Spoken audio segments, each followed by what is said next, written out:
നമ്മളെയൊക്കെ വിട്ടുപോയ നമ്മളുടെ എല്ലാം ഒരുപാട് പ്രിയങ്കരനായിരുന്ന ഷാഫിയെ വീണ്ടും ഒന്ന് ഓർമ്മിക്കുന്ന ഒരു ദിവസം. അങ്ങനെ സങ്കടത്തോടെ ഓർമ്മിക്കേണ്ട ഒരാളെ പറ്റി പറയുമ്പോൾ നമുക്കൊക്കെ മുഖത്ത് ദുഃഖവും വിഷമമൊക്കെയാണ് ഉണ്ടാകേണ്ടത്. പക്ഷെ ഷാഫിയെ പറ്റി ഓർമ്മിക്കുമ്പോൾ നമ്മുടെ ആദ്യം മനസ്സിലേക്ക് വരുന്നത് ഉറക്കെ ചിരിച്ചുകൊണ്ട് ആരോ പറഞ്ഞ തമാശ ആസ്വദിക്കുന്ന, കൈകൊട്ടി ചിരിച്ച് ആസ്വദിക്കുന്ന ഒരു ഷാഫിയാണ്. അത് നമ്മുടെ മനസ്സിലേക്ക് വന്നു കഴിഞ്ഞാൽ സ്വാഭാവികമായിട്ടും നമ്മുടെയൊക്കെ മുഖത്ത് ഒരു ചിരിയാണ് ആദ്യം ഉണ്ടാകുക. എപ്പോഴും ചിരിച്ചുകൊണ്ടിരിക്കുന്ന, ആര് തമാശ പറഞ്ഞാലും അതിനെ ഒരുപാട് അങ്ങോട്ട് പ്രോത്സാഹിപ്പിക്കുന്ന, അത് ആസ്വദിച്ചിരിക്കുന്ന, അതിന് കൗണ്ടർ തമാശ പറയാനാണെങ്കിൽ പോലും ആ പറഞ്ഞ തമാശയെ ആസ്വദിച്ചതിന് ശേഷം മാത്രമേ ഷാഫി തിരിച്ച് പറയാറുള്ളൂ. അങ്ങനെ എപ്പോഴും എല്ലാ സന്ദർഭങ്ങളെയും വളരെ ലാഘവമായിട്ട്, നമ്മളെ വളരെ ലളിതമായിട്ട് കൊണ്ടുപോകും. ഷൂട്ടിംഗ് ലൊക്കേഷനാണെങ്കിൽ പോലും വളരെ സ്മൂത്തായിട്ട് കൊണ്ടുപോകുന്ന ഒരു നല്ല ഒരു സംവിധായകൻ തന്നെയാണ് ഷാഫി. ഷാഫിയായിട്ട് ആദ്യമൊന്നും എനിക്ക് അങ്ങനെ വലിയ കണക്ഷൻ ഉണ്ടെന്ന് എനിക്ക് പറയാൻ പറ്റില്ല. കാരണം റാഫിയുടെ സഹോദരനാണെന്നറിയാം. പഞ്ചാബി ഹൗസ് ഷൂട്ടിംഗ് നടക്കുന്ന സമയത്ത് അന്നൊക്കെ അതിനകത്ത് ഈ നൃത്തം ചെയ്യാനും പ്രശ്നങ്ങളൊക്കെ ഉള്ളതുകൊണ്ടിട്ടും അന്നത്തെ വേറെ ആഘോഷ മൂഡിലൊക്കെ ഞാനൊന്ന് ഷാഫിയൊന്നും ശ്രദ്ധിച്ചിട്ടില്ല എന്ന് തന്നെ പറയാം. അങ്ങനെ പ്രത്യേകിച്ചൊരു കൂടുതലുണ്ടായിരുന്ന അസിസ്റ്റൻസ് റാഫിയുടെ അസിസ്റ്റൻ്റ് ആണെന്നറിയാം, അല്ല അനുജനാണെന്നറിയാം എന്നുള്ളതിലുപരി പുള്ളിയായിട്ട് അങ്ങനെ വലിയ അടുപ്പമൊന്നും കാര്യങ്ങളും ഉണ്ടായിട്ട് എനിക്ക് ഓർമ്മയില്ല. ശരിക്ക് ഷാഫിയെ ഞാൻ ശ്രദ്ധിക്കുന്നത് ഹിറ്റ്ലർ എന്ന് പറയുന്ന സിദ്ദിഖ് സംവിധാനം ചെയ്ത ചിത്രത്തിൻ്റെ ഷൂട്ടിങ്ങിൻ്റെ ഇടയ്ക്ക്, ആ സീൻ വരെ എനിക്ക് കൃത്യമായിട്ട് ഓർമ്മയുണ്ട്. പക്ഷേ ഞാൻ പറയാം, അതിന് ഷൂട്ടിങ്ങിനിടയ്ക്ക് എന്തോ ഒരു കാര്യം പറഞ്ഞപ്പോൾ സ്പോണ്ടേനിയസ് ആയിട്ട് ഷാഫി ഒരു തമാശ ഡയലോഗ് അവിടെ പറഞ്ഞു. അത് ഞാൻ സത്യത്തിൽ അതുവരെയും ഷാഫിയിൽ നിന്ന് ഒരിക്കലും പ്രതീക്ഷിക്കാത്തൊരു തമാശയായിരുന്നു. എല്ലാവരും യൂണിറ്റുള്ള എല്ലാവരും പൊട്ടിച്ചിരിച്ചു. അതപ്പോൾ തന്നെ അതിനകത്തേക്ക് ജോയിൻ ചെയ്യാനും തീരുമാനിച്ചു. ഞാൻ ഈ തമാശ ഒരുപാട് പേരെടുത്ത് പറഞ്ഞിട്ടുണ്ട് ഷാഫി ഇങ്ങനെ പറഞ്ഞ കാര്യം. പക്ഷെ എനിക്ക് കുറച്ച് ദിവസങ്ങളായിട്ട് ഇതിനെപ്പറ്റി ആലോചിക്കാൻ തുടങ്ങിയതിന് ശേഷം അതെന്തായിരുന്നു ആ തമാശ എന്ന് എനിക്ക് കൃത്യമായിട്ട് ഓർമ്മ വരുന്നില്ല. ഹിറ്റ്ലർ പടം ഇട്ട് കഴിഞ്ഞാൽ എനിക്ക് ഓർമ്മ വരും.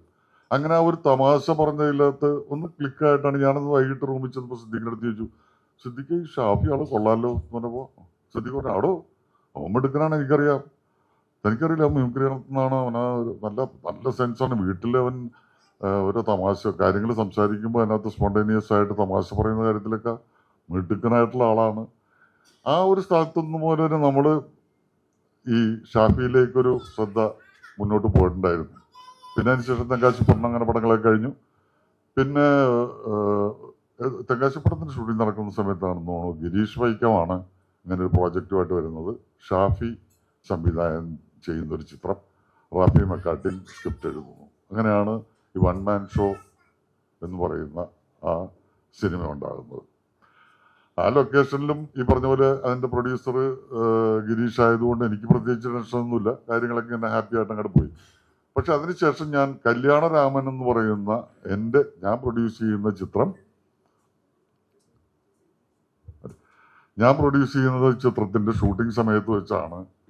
അതുവരെ ഞങ്ങൾ തമ്മിൽ ഒരു ഡയറക്ടർ ആക്ടർ അല്ലെങ്കിൽ ഡയറക്ടർ പ്രൊഡ്യൂസർ ബന്ധം ഉള്ളൂ ശരിക്കും പറഞ്ഞു കഴിഞ്ഞാൽ. പക്ഷെ ആ സിനിമയുടെ ഷൂട്ടിംഗ് തുടങ്ങിക്കഴിഞ്ഞപ്പോൾ അത് ഇത്തിരി പണവുമായിട്ട് എൻ്റെ ഒരു പിശുക്കുമായിട്ട് ബന്ധപ്പെട്ടിട്ടാണ് ഈ ലൊക്കേഷൻ. അത് ഞാൻ റാഫിയുടെ അടുത്ത് ഉപയോഗിച്ചിട്ടുള്ള തന്ത്രമാണ്, ഞാൻ പിന്നീട് പറയാം. അതിൻ്റെ ഷൂട്ടിംഗ് ലൊക്കേഷനിൽ ഈ റാഫിയൊക്കെ ഇടയ്ക്ക് ഒരു സിഗരറ്റ് വലിക്കുന്ന പരിപാടിയുണ്ട്. അപ്പോൾ ഈ സീൻ എടുത്തുകൊണ്ടിരിക്കുന്നതിൻ്റെ ഇടയ്ക്ക് ഒരു സിഗരറ്റ് വലിക്കാൻ വേണ്ടി പോകും. അപ്പോൾ ഒരു സിഗരറ്റ് വലിച്ച് അവിടെ പോയി നിന്ന് മറ്റുമായിട്ട് സംസാരിച്ച് ആ സിഗരറ്റ് തീർന്ന് തിരിച്ചു വരുമ്പോൾ എങ്ങനെ ഒരു 10-15 മിനിറ്റ് നഷ്ടപ്പെടും. അതൊരു 10 പ്രാവശ്യമാകുമ്പോൾ 1 മണിക്കൂർ നഷ്ടപ്പെട്ടില്ലേ, അല്ലെങ്കിൽ അതിൽ കൂടുതൽ നഷ്ടപ്പെട്ടില്ലേ. അപ്പോൾ ഷൂട്ടിങ്ങിൻ്റെ ടൈം ഇയാൾ സിഗരറ്റ് വലിച്ച് കളയുന്നു എന്നുള്ളൊരു തോന്നൽ വന്നിട്ട് ഞാൻ പിടിച്ചിട്ട് അന്നൊരു ഉപദേശം കൊടുത്തു. അപ്പോൾ അതുവരെ എന്നെ ഭയങ്കര റെസ്പെക്റ്റാണ്. ഞാൻ വന്നു കഴിഞ്ഞാൽ ചാടി എഴുന്നേക്കും, സിഗരറ്റ് വലിക്കുകയാണെങ്കിൽ ഇവർ അപ്പോൾ താഴെ ഇട്ടിട്ട് ചവിട്ടി കിടത്തും എന്നൊക്കെ പറയുന്നു. ഞാൻ കരുതി റെസ്പെക്റ്റ് വേണോ അല്ലെങ്കിൽ പണമാണോ നല്ലത് എന്നാലോചിച്ചപ്പോഴാണ് പ്രൊഡക്ഷൻ കോസ്റ്റ് കുറക്കുന്നതായിരിക്കും നല്ലത് എന്ന് കരുതിയിട്ട് ഞാൻ ഈ റെസ്പെക്റ്റ് അങ്ങോട്ട് വേണ്ടാന്ന് വെച്ചു. ഞാൻ ഷാഫി വിളിച്ചിട്ട് പറഞ്ഞു, ഇത് തന്നെ റാഫിയുടെ പടത്തിൻ്റെ സമയത്ത് ഞാൻ പറഞ്ഞിട്ടുണ്ട്, അതെ ബഹുമാനമൊക്കെ നല്ലതാണ്, പക്ഷെ അതിന് വേണ്ടിയിട്ട് നിങ്ങൾ സിഗരറ്റ് ഒരു ബഹുമാനത്തിൻ്റെ ഒരു പ്രശ്നമല്ല. നിങ്ങൾ ഇവിടെ നിന്ന് വലിച്ചോളൂ, എൻ്റെ മുമ്പിൽ വലിച്ചോളൂ, എനിക്ക് അതിനകത്ത് വലിയ സന്തോഷമാണ്. നിങ്ങൾ ദൂരെ പോയി വലിക്കുമ്പോൾ എനിക്ക് ഇങ്ങനെ ഒരു പ്രശ്നം കൂടി വരുന്നുണ്ട്. പ്രൊഡക്ഷൻ കോസ്റ്റാണ് ഈ കൂടിക്കൊണ്ടിരിക്കുന്നത്, നിങ്ങൾ ഈ സമയം ലേറ്റാകുമ്പോൾ. അങ്ങനെ നിർബന്ധമായിട്ട് കയ്യിൽ സിഗരറ്റ് വെച്ച് വലിപ്പിച്ച് അങ്ങനെ ഞങ്ങൾ തമ്മിൽ അവിടെ മുതലാണ് ഞങ്ങൾ തമ്മിൽ ശരിക്കും പറഞ്ഞാൽ വളരെ ഓപ്പണായിട്ട് അങ്ങോട്ട് പറയാനും തർക്കിക്കാനും അങ്ങോട്ടും ഇങ്ങോട്ടും തമാശ പറയാനും ഒക്കെയുള്ള ഒരു അവസരം കിട്ടിയത്. അന്ന് അത് പണത്തിന് കൊതിച്ചിട്ടായിരുന്നെങ്കിൽ സത്യം പറഞ്ഞു കഴിഞ്ഞാൽ അങ്ങനെ ഒരു സ്വാതന്ത്ര്യം കൊടുത്തപ്പോൾ മുതൽ അത് ഞാൻ റാഫിയിൽ നിന്ന് അനുഭവിച്ചിട്ടുള്ളതാണ്. റാഫി ഞാൻ ഒരുമിച്ചിരുന്ന തമാശ പറയുന്ന എന്ത് വേണമെങ്കിലും പറയാവുന്ന സിഗരറ്റ് വലിക്കാവുന്ന ഒരു ബന്ധത്തിലേക്ക് എത്തിയതിനു ശേഷമാണ് എനിക്കൊരു നല്ല സുഹൃത്തിനെ കിട്ടിയത്, റാഫിയെ പോലുള്ള സുഹൃത്തിനെ. അതുപോലെ ഷാഫിയെ പോലുള്ള സുഹൃത്തിനെ എനിക്ക് കിട്ടിയതും എൻ്റെ അടുത്ത അനുജൻ എന്നൊക്കെ പറയുന്ന സ്ഥാനം വിട്ടിട്ട് എൻ്റെ ഒരു സുഹൃത്ത് എന്നുള്ള ഒരു നിലയിലേക്ക് എത്തിയത് അന്നത്തെ ആ കൂടിച്ചേരലായിരുന്നു. അതിനുശേഷം എന്നും ഞങ്ങൾ എല്ലാ പടങ്ങളും ചെയ്തപ്പോഴും ഒരുപാട് ആസ്വദിച്ച് സിനിമകൾ ചെയ്തപ്പോഴാണ്. ഷാഫി കാരണം എനിക്ക് ഒരുപാട് നല്ല സുഹൃത്തുക്കളെ കിട്ടിയിട്ടുണ്ട്.